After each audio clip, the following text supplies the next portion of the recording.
Well, good afternoon, good people. Mark Holmes here, and as always, I want to say thank you all for watching, commenting, subscribing, and being part of the Joe Boo Sports Report. Without you guys, as well as you ladies, you know that this literally does not work. I hope everybody's having a great day. Still working on getting my computer set up here, and it is coming along really, really good, getting ready for the season. This is the last week without football, literally the last week without football, and I couldn't be happier about this. Right now it's great because everybody is 0-0. And you know what's crazy is it doesn't matter what you did last year, what you've done in the totality of your team cycle. Everybody is 0-0, and everybody has a chance to be that team. Teams that were really good last year may end up being bad this year. Teams that were ass may end up surprising people and winning. Half of the teams that were playoff teams on a yearly basis don't make the playoffs the next year. Our Cowboys, division winners last year, division winners where nobody has repeated in the last 20 years since the 2003-2004 season. Could this be that breakout year? Who knows? All I know is you need to hold on tight and see what's what and who's who. Now, this is interesting because we've got the Mike McCarthy press conference, and I've gotten to become a fan of watching the Mike McCarthy press conferences because I enjoy listening to him more than I do Jerry Jones right now. Jerry Jones has just said so many things that are just cray-cray that you're at the point of saying, okay, whatever, Jerry. But Mike McCarthy, at least we're talking about football, and he said a couple of things in here that are really good. I'm going to give you a highlight or two before we actually listen to it because it's about 20 minutes long. But there's some things that are really, really key because this is the first press conference of the first week. One, Ceedee Lamb is going to be on a pitch count today because they want to ramp him up to, not to wear him down too much, but ramp him up to be as ready as possible to start the first game. And you can think about this in the way of when you first start exercising, how you get really, really sore.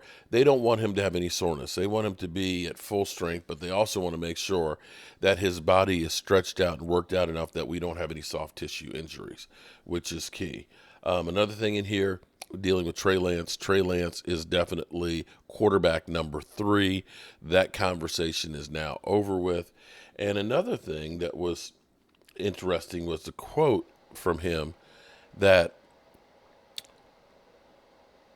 if life is going too fast, then you're doing too much. Maybe I need to listen to that one myself because Lord knows, just having a conversation with my wife because we're reinstituting, trying to get everything together on the channel memberships and stuff. We're learning some new stuff on doing the t-shirts, how to do the sublimation on dark colors and things. So we're working on that. I've got a van out here that I have to put plywood on so they can mount cabinetry and stuff in it, and so forth today. I got my live stream tonight, and it's already 1:15 in the afternoon, and it's just like everything is going by so quick. So I want to listen to Mike McCarthy and get some insight and some windows into everything that's going on with the team. And if you got some time, let's listen to this together. Morning. Morning. All right. Happy holidays, yeah. Mike, David Moore, Dallas Morning News. This being your 5th season, coming off 3 straight 12-4 seasons, what's the message to your team as you go into this year? The message is really, today is just, the opportunity in front of us. We have a theme that we do every year. Today was not the day, but we're going to, really just get a jump on Cleveland. We started on them last week. We were able to get some reps on normal D&D and third down, so we're going to, frankly, finalize normal down and distance and third down today in the meetings. We're completing the walkthroughs as I stand here. So it's really just about beating Cleveland. Clarence Hill, All City, Dallas. It's a housekeeping thing. That's real. I was going to say 4 words. I was going to say 4 words, but it's a housekeeping thing. So much was made about Trey Lance competing for the backup job in camp and in preseason. Have you settled that? Is Cooper your backup? Yes, Cooper's taking the 2 reps this week, but Cooper Rush. I felt very, very encouraged and really excited with the growth, the trade that Gray took through the whole process. I mean, I feel like I answered the question the same way every time. It's just we just got to continue to develop him. You can see the things that he's really focused on. The concept footwork and things like that, and it got better each week throughout the preseason. I thought he did a great job extending plays with his legs. Made some plays in the quarterback run phase of it, but just trying to continue that drop back passing. So he's making strides, and the preseason was. I don't know if there's anybody on our team that benefited more from the preseason than Trey Lance. Mike Tarks with ESPN. David said it's year 5 for you. Does it seem like it's been that long that you've 35 dog years, right? Yeah. So, no, it's frankly it's gone too fast. I think any time in life, the older you get, the faster it goes. My father told me, quite a long time ago. I haven't done a great job listening to him. That you need to, when life's flying by, it tells you you're doing too much. It's going too fast. So There you go. Something I try to pay attention to. Obviously in this industry, and it's challenging. And I'm talking more about the missing things with your family and always keeping that the priority. The time allotment doesn't indicate that, but I was raised family first, and I still believe that. But it's gone fast, and I think when you play into the you have long seasons and your off seasons, or you have a lot of change. It just kind of all runs together, and we've had a lot of change the last couple of years. What do you think you learned the most being the Cowboys head coach? Learned the most?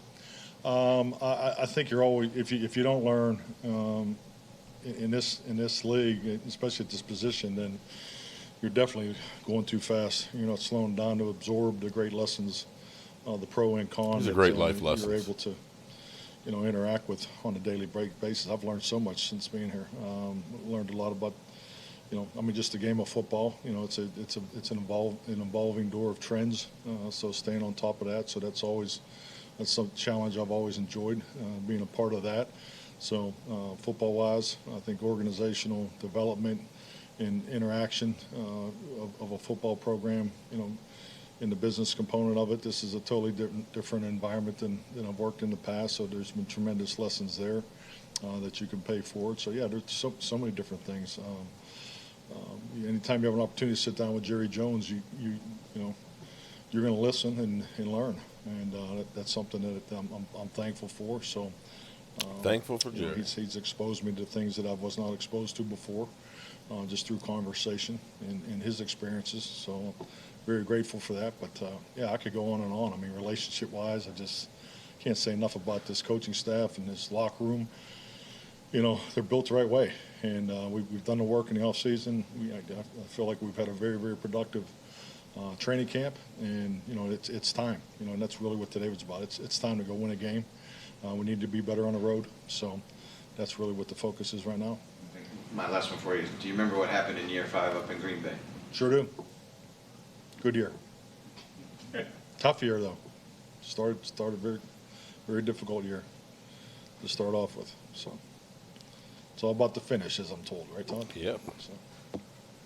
John Schroeder with The Athletic. With Ceedee Lamb, is he where he needs to be right now, or is there still a ramp-up period? Well, I mean, where he needs to be, yeah, I'm impressed where he is. I mean, which I wasn't expecting not to be. Ceedee's always been on top of his game as far as conditioning, and you could tell he where his commitment was this off season. So he's bigger, stronger. So, but yeah, we have a number each day that we want to hit. He wanted to go full bore, in the practice Thursday, but we had him on a pitch count, so we have a number today that we want to hit. So, and we'll continue. We feel, they'll give us 5-6 practices to get them ready. So I feel like we'll be where we need to be by the end of the week. And then what do you see for Brandon Cooks this week?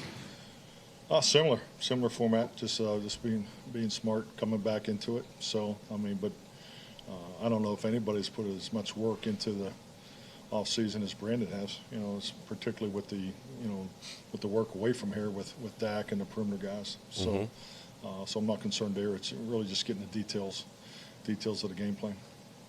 Calvin Watkins, Dallas Morning News. Are you better equipped now as a head coach to handle the scrutiny that comes with you lose a game, everyone in the world's falling apart, you know, and that kind of thing? Better equipped. Yeah, I think that's, you know, I mean, you have to be. I mean, it's part of the job description. Yes, and some jobs are, you know, are harder than others. You know, I'm definitely aware of that. But yeah, I just look at that as part of the job. You know, and you know, the hardest part about scrutiny is really, I would think every head coach would answer it this way. It's really not about standing up here in front of the cameras or it's in front of you wonderful people. It's really your families. You know, it's that you know that's the group that has to learn to deal with it. But you know, for me, I just look at that as part of my job responsibility. Ceedee, Sophia, Mike, with the pressure to win, your contract status, all that, how do you deal with that pressure? Are there things that you do, ways that you think that help you kind of handle that? Well, that just the way you expressed your question. That's really, you know, it's not a viewpoint of mine. You know, this business is about opportunity. I'm thankful and appreciate the opportunity in front of me, and that's really how it's been. I mean, you know, and I get what goes in contracts, and I really don't want to speak on it because I haven't spoke on it because there's really nothing to talk about because it doesn't matter. The only thing that matters is today, and that's really, I think, something that we can all just stay in touch with. Because and that's probably why he do doesn't have seem to be responsibilities, phased out. you know, outside of winning games, and but the only thing that, you know, truly pays the bills is winning games. So, and that's where my mind's at. I mean, I'm 30 plus years into this, so we know how things work. But yeah, I can't stand up in front of a group of men and consistently on a daily basis demand that they focus their time and energy on winning, and then I'm up here talking about things that have nothing to do with winning. So I guess that's how I deal with it. And so much has been said this offseason with Steve and Jerry about, and you just referenced about finishing in the playoffs. How do you make sure that the team still maintains focus, for example, this week on Cleveland and week to week until you get to January? Well, I mean, it's not hard to focus on Cleveland. I mean, it's you know, it's what's right in front of us. Yeah, you have to have a plan. You know, my plan's for 21 games. We have a 21 game plan. Laid it out today in the team meeting. You know, just the overview of it, and it's the way I've always done it. I think you clearly there's obstacles that you know you're going to have to overcome. There's a process that we have that works. You know, whether it's veteran players, younger players, the details of how we want to coach. You know, certain parts of the week are important. I think it's very, very important in today's game, and it's been this way for probably the last 15 plus years, is the development of your younger players. These guys are going to play. We're going to have guys play earlier than maybe we ever had in my time here. But, you know, my experience is these young players playing, you know, in November, December, important games. So you better pay that forward. So that's part of the plan. So, you know, I don't think there's too many things that you cannot, you know, look forward to and have part of your everyday operation. Because if you don't, you can't just, you know, shift gears in week 7 and, you know, decide that you're going to, you know, be something that you haven't, you know, really focused on being in off-season program, training camp. That's why we take 8 full practices to install everything offensive, defense. So, you know, these are all things that are part of the plan to make sure that we're, you know, putting the energy, the time, the vision, you know, to be playing our best football at the end of the year. You know, and frankly, and learn from all the experiences that we've had here for 5 years. You know, it's pro and con. So that all goes into a good, healthy plan. Garrett Podell, CBS Sports. Mike, you talked about getting ready for Cleveland. How do you feel at this point, now that you've had a full offseason with Tyler Guyton and Cooper Beebe, to face Myles Garrett and the #1 total defense from last season? Well, I mean, you know, we're just like they are. You know, they've had a chance to look at the #1 offense all off season, and so we've been enjoying looking at the tape that they put there. It's an excellent defense. It's coordinated very well. I think Jim does an excellent job. So looking forward to the competition Sunday. But yes, we have young players. This is going to be their first for a lot of things.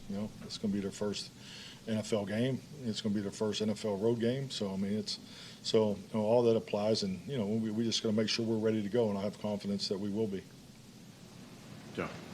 Joe Hoyt, All City Dallas. Kind of building off that question, Jim Schwartz is known for having consistent defensive identity. He called their defense a fastball defense, but being back in year 2, it's allowed them to work on some changeups. I'm just curious, as your game plan for them, how do you factor that into not only your game planning, but what you might expect on Sunday?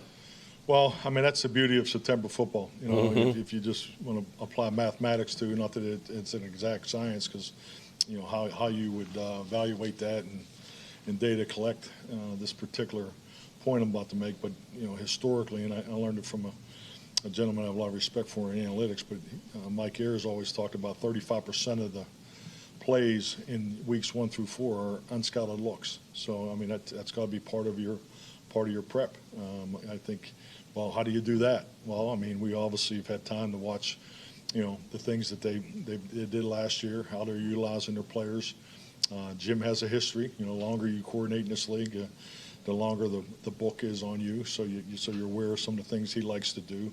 But at the end of the day, it is September football. I mean, he's gonna have wrinkles for us, and that's why, frankly, we've spent more time this year than probably the other years with competitive drills, where Mike calls it against myself, and that's how you prepare for unscouted looks. Because in my experience, particularly back in the 90s when you had 2-day practices, the toughest discussions you have during the course of a year are really your defense versus your offense, because you know each other the best. You practice against each other. You know the tweaks and adjustments. You know the stress points schematically. So those situations come up during the course of training camp, and I think, I'm hoping and confident that the extra competitive periods that we've had, because they have given us a lot of really good conversation and practice reps, particularly in the area of pressure, of competing against one another. So and Jim's of the same mindset. He's a very good pressure coordinator.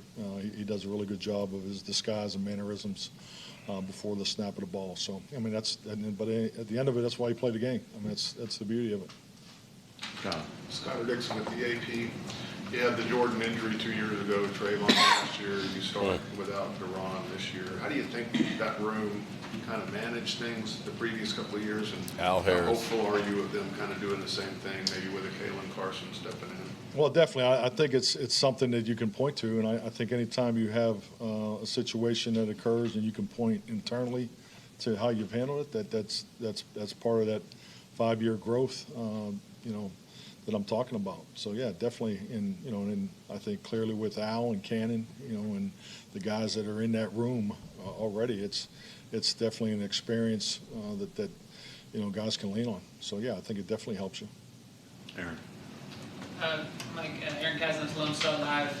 You made a lot of additions on the defensive line there, kind of just towards the end of training camp. How do you feel about that group now, and what have you seen from some of those guys? Well, I mean, the emphasis on getting bigger, stronger, more experience in the middle. I think we definitely hit the target there. So I do feel really good about it. And really going all the way back to signing Eric, in free agency. So we want to get stronger up the middle, and and we have some young guys too. So I mean that's really where you want it. I think the experience level that we have with these veterans that we've added is definitely a nice shot in the arm. But it'll also be very, very good for our young players. Nick Harris, DallasCowboys.com. And your offseason evaluation of Deuce Vaughn and what he did during his rookie season, how much intention and effort was put into finding more ways to get the ball in his hands going into year 2? How did you kind of see that manifest during training camp? Well, I think clearly with his opportunity to train other positions was a focus for us and Deuce. So you go to the practices, so you saw how we implemented that throughout training camp. So we'll see how that translate to games. But yeah, definitely there's been training and like anything. I mean, every exit interview that I've always had with players. I mean, you evaluate their past season, but every one of them wants to create more value for himself, and so position flex is a great way to do that, particularly when you're young and special teams, all those things. So, but I think that definitely is part of the way we train Deuce throughout the offseason and training camp. And then with Dalvin Cook, what have you seen from him early on, and how has he kind of added to that role? Yeah, excited to see him work this week. I think the biggest thing for Delvin is just the language. He has to cross the language barrier, and that's always not a big adjustment, but I think he'll do fine there. But I'm excited to see him run. Christy Scales, Cowboys Radio on the Fan. This will be the first weekend that we see the new kickoff rule in regular season. From the sample size you saw in preseason, what lessons did the staff get from that? Does it alter anything moving forward? I don't think it alters anything because there wasn't really a whole lot shown. We have a thought process that we'll adhere to. I just think like anything, whether it's offensive coordinator, defensive coordinator, no different for John, a special teams coordinator, you have to take a really hard look at volume because anytime you're in an area of new, whether it's September football, new scheme, obviously a whole new, brand new, situation with the kickoff, coverage and kickoff return. I mean, I think we got to be really smart with how much we do and how much we ask our guys because it's just like anything. This is going to come down to the fundamentals and techniques and who teaches it the best and ultimately the players who performs the best. And you'll see some scheme wrinkles, I'm sure, because I think everybody's kind of taking an approach that they really don't want to show much now. For those that are going to kick it out of the end zone, which I think with turf back here, that's probably a good option. Yeah. But it is outdoors. It's on the lake, so hopefully half the game we'll get some opportunities. But hopefully they're not kicking either. So. Babe Loffenberg, 105.3 The Fan. You've mentioned a number of times about playing better on the road. Yeah. Obviously, you're not going to do the same thing that you've been doing. Will that be a change in practice during the week? Will that be a change of travel schedule? Or what have you been doing? Yeah, definitely. Looked at the statistics, looked at production. There's a couple things that came out of that. So looked at the travel schedule, sleep schedules, went through all that. But you also have things you want to get done here on Saturday. How much of that applies into it. Looked at some things game day. So I would say we've made some tweaks. I don't think I'm not going to give you anything earth-shattering. You're going to go, okay, that's going to make a huge change. But yeah, I think you have to go through things eyes wide open. I try to be very open about those things. Because I could very easily, say, hey, I did it this way and it's worked, So, but yeah, we've made some tweaks to the away game schedule. Hey, Mike, Patrick Walker, DallasCowboys.com. Circling back to your cornerback, obviously having coached Amari Cooper, you have insight that some other coaches don't have. Can you talk about the challenges of going against him? Also with Trayvon Diggs, his first game back, you're down to Ron Bland and a mobile quarterback that can kind of lengthen those coverage windows. Yeah, definitely. I think, with Amari, number one, just that all the individuals that have worked, with Amari and against Amari, I think just the biggest thing is his route running ability is top notch. His ability, for releases and tracking the ball. So yeah, that's definitely things we've discussed long before last week when we put the plan in. So, and I think clearly too the players that have been here too, Jay Lou and obviously Al and the group, working against them. So, so we feel like we have a good idea. We all definitely know what he's capable of doing, that's for sure, and that's part of the game plan process. And the mobile quarterback, yeah, that's been a little bit of a challenge, trying to fit their offense last year to how they're going to play. But, but also, maybe it goes to 65% on scout looks. I mean, who knows? But you got to pay real close attention to how they run the ball. They're number one in the league in time of possession. So I think we were 3. So, I mean, you talk about 2 teams that have the ability to, take care of the football, hold the ball. And so, yeah, we've looked at all those things. But, yeah, it's mobile quarterback, Amari, and a tremendous run game. I mean, this is a really big challenge for our defense. Clarence. Coming into this week, I mean, obviously the first week of the season opener, do you feel the team is excited or focused? How would you gauge their? I think they're excited to get going. I mean, I think we all are. I mean, today's, someone said happy holidays. It's not, I mean, this is, this is. Ain't no holiday. Normal down and distance and third down today. So, I think, and it's always been my experience, and I'll speak on it here, is, you walk in there that first morning, we had some things in the team meeting a little different today that, just administratively that we wanted to address, but then it was all ball. I mean, this is what we live for. I mean, this is what we want to do. I mean, we talk about Oxnard. It was the most, the purest, football opportunity that we've had, but now we're back home. Now we're home. We got families. The priority of that, we're back in the big city in Dallas, and so we got to make sure our time on football, the efficiency and the discipline in that, especially the self-discipline, this is everything we talked about in the off season. So we get to have a full week, 7-day week, and get ready for a football game, and because our schedule. I mean, it's all over the place. So it's important when you have a 7-day run to take advantage of it and make sure we come out ready to go to win the game up here in Cleveland. Nicole. Nicole Hutchison, Dallas Cowboys Media. You mentioned how this is the first for a lot of your young guys, but specifically Kalen Carson. From what you've seen so far, how prepared do you feel like he is, and ready do you feel like he is? Well, I think Kalen's in good hands. I mean, he's, he has a quiet confidence about himself. He's since he's arrived here, I mean, I haven't seen him really take a step backwards. He jumps right in there. He competes. Very instinctive, very aware. So but I mean, it's still going to be his first game. So it's just like he has to get over that first game hump, just like a couple other guys do. So. All right, thank you, Mike. Thank you. All right, so that was some good stuff there. It's amazing how he ended up looking introspectively on his career about how fast time has gone by and so on, and putting in the work and things. And also, the other thing that was really interesting is he talks about, it may be a holiday, but we're working on down and distance. We're putting in work. It doesn't matter what the day is. We're constantly working to get better. So we'll see how all this works out. And definitely we'll get some more of the tad bits and stuff together. Took some notes and things with the press conference here. But definitely Ceedee Lamb is going to be ramping up and getting ready to play in this game. So they're looking at a full slate that's right there and so on.